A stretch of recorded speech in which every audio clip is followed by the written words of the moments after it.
Yusuf Konstantin onda Andrei Spancın oynayıcılar. Devreleri belki dişler oynayıcılar. Ne bileyim bu yine yağay. Bir düşey orada kırık bu da. Atın meyte kalın meyden kırıktı. İkken rahat durumda da. Devreyi başladı.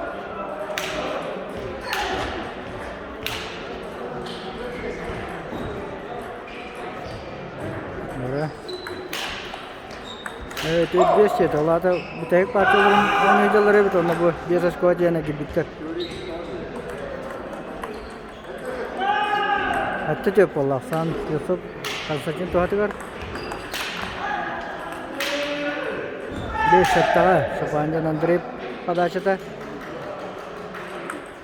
Spancın Andrei jembu tarafta hajar.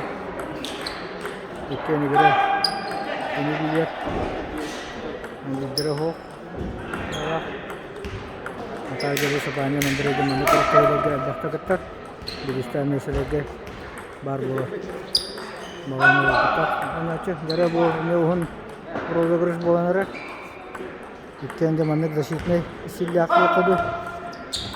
Oynayıcılar. Dere ular aktan turanja. Kemiskana kabiden ja Spancın Andrei. Betin tuhatıgar. Ara altı toşkan oldu, altı hetta oldu.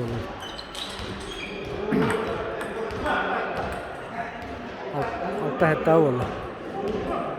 Mara.